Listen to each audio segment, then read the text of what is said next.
Assalamualaikum and welcome back to our channel New Growth School and Academy। Exercise 5.2 question number 2 का part 2 आपके सामने है।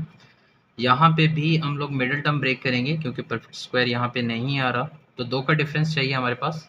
ऐसे दो टर्म जिनको मल्टीप्लाई करें आपके पास 143 आना चाहिए, उन्हीं टर्म को प्लस या माइनस करें, सेंटर वाली वैल्यू आनी चाहिए। तो यहाँ पे डिसीजन लेना बहुत आसान है, तो हम लोग लिख सकते हैं एक्स स्क्वायर, यहाँ पे हम लोग लिख सकते हैं 13x और यहाँ पे हम लोग लिख सकते हैं 11x माइनस 143 वैसे का वैसा। अब बच्चे पूछेंगे सर हम लोगों ने ऐसा क्यों किया। देखें 13 में से 11 निकालेंगे तो आपके पास 2 बचेंगे।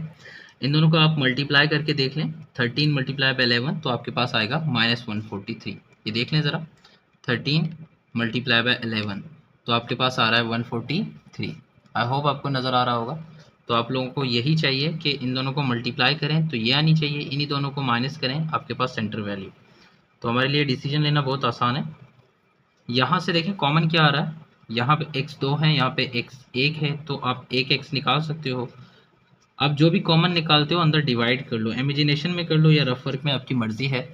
तो यहाँ से अगर आप x को डिवाइड करेंगे तो x आ जाएगा, यहाँ से x को डिवाइड करेंगे तो 13 आ जाएगा, प्लस यहाँ से आप 11 को कॉमन निकालेंगे, मतलब ये है कि x को अंदर 11 को अंदर डिवाइड करेंगे, यहाँ 11 को डिवाइड करोगे तो 11 कैंसिल हो जाएगा। 143 को 11 से डिवाइड करेंगे तो आपके पास 13 आ जाएगा। तो x माइनस 13 सेम हो गया। इसका मतलब ये है कि आपका सॉल्यूशन सही है, इनका सेम होना ज़रूरी है। ये अगर सेम आ गए तो इनको आप कॉमन निकाल लें। इनको कॉमन निकालने के बाद जो बच रहा है, यहाँ से x माइनस 13 निकाल दिया तो x बचेगा, और यहाँ से x माइनस 13 निकाल दिया तो प्लस 11 बचेगा। तो यहाँ पे आप लोगों ने लिखना है प्लस 11। तो ये बच्चों आपके पास आ गया आंसर, फैक्टर फॉर्म आ चुकी है। ये भी सेम टाइप का क्वेश्चन है। यहाँ पे आप लोग एक्स स्क्वायर लिख लेंगे, यहाँ पे माइनस 160। यहाँ देखिए आपके सामने वाजे है, अगर मैं ऐसा कर लूँ कि यहाँ पे 16x लिख लूँ और इसको माइनस कर लूँ 10x के साथ। अब देखें 16 को 10 से मल्टीप्लाई करेंगे तो आपके पास 160 आ जाएगा, 16 में से 10 निकालेंगे तो 6 बच जाएगा। तो यही हमें तो चाहिए, इन दोनों को मल्टीप्लाई करें, साइड की वैल्यूज़ आएँ और इनको प्लस माइनस करें, मिडिल टर्म आ जाए। तो इसी को तो फैक्टराइजेशन बोलते हैं। यहाँ से क्या कॉमन आ रहा है, x कॉमन आ रहा है, तो यहाँ से आप x कॉमन निकाल सकते हो, मिनिमम एक ही निकाल सकते हो, तो एक बच जाएगा, यहाँ पे 16 बच जाएगा। यहाँ पे माइनस 10 कॉमन निकाल सकेंगे आप, सो माइनस 10 कॉमन निकालेंगे तो यहाँ पे x बचेगा, ये माइनस और ये माइनस प्लस हो जाएगा। 160 के नीचे 10 को डिवाइड करेंगे, 0 0 से कैंसिल, 16 बचेगा, तो ये आपके पास आ गया 16। तो x प्लस 16 सेम हो चुके हैं। जब ये सेम हो तो आप इनको कॉमन निकाल लें, x प्लस 16 कॉमन निकाल चुके हो आप। इसके बाद क्या बच रहा है, जो नज़र आ रहा है आपको, यहाँ से x बच रहा है, यहाँ पे माइनस 10, तो इनको एक ब्रैकेट में लिख लेंगे, x माइनस 10। तो बच्चों ये भी आ गया आपके पास आंसर। तो फैक्टर्स फॉर्म में आपके पास ये आ चुके हैं। तो बच्चों इसी टाइप का एक और सवाल आपके सामने है। सॉल्यूशन मेथड बिल्कुल सेम है, आप साइड की वैल्यूज़ लिख लें तो आपको अंदाज़ा हो जाएगा कि मिडिल टर्म क्या बनेगी, एक्स स्क्वायर प्लस 16। देखें आप 16 को किस किस से मल्टीप्लाई करके 16 ला सकते हो।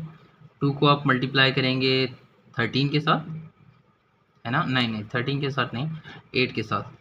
सो यहाँ पे भी आपके पास 16 आएगा। हाँ, तो यही तो टर्म है, 8 को मल्टीप्लाई करें 2 के साथ 16 आ जाएगा, तो इन दोनों को प्लस करेंगे तो 10 आएगा। सो 8 और 2 ही ले लेते हैं, माइनस 8x माइनस 2x। तो माइनस इसीलिए ले रहे हैं क्योंकि यहाँ पे माइनस आ रहा है बड़ी वैल्यू के साथ, और हम लोगों ने ऐड करना है तो दोनों माइनस लगाने पड़ेंगे, माइनस माइनस मल्टीप्लाई होगा तो प्लस आ जाएगा। तो यहाँ पे भी कोई टेंशन नहीं होगी साइन की।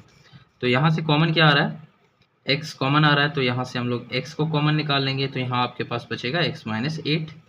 यहाँ आप माइनस 2 को कॉमन निकालेंगे, x बचेगा, माइनस प्लस माइनस हो जाएगा, 2 8 टाइम्स 16 होता है, तो आप x माइनस 8। देखें यहाँ पे ये सेम हो जाए तो मतलब आपका सॉल्यूशन सही जा रहा है। x माइनस 8 सेम है, आप कॉमन निकाल लीजिएगा, तो ये हो जाएगा x माइनस 8, कॉमन निकाल दिया। जब x माइनस 8 निकालोगे तो आपके पास क्या बच रहा है, x माइनस 2, जो बच रहा है वो यहाँ पे लिखते हैं x माइनस 2। तो ये आपके पास आ गया फैक्टर, और यही आपके सवाल का जवाब है। बच्चों I hope you understand this question, middle term breaking या फैक्टराइजेशन। आप चैनल को शेयर कीजिए, सब्सक्राइब कीजिए, दुआओं में याद रखिए। अल्लाह हाफ़िज़।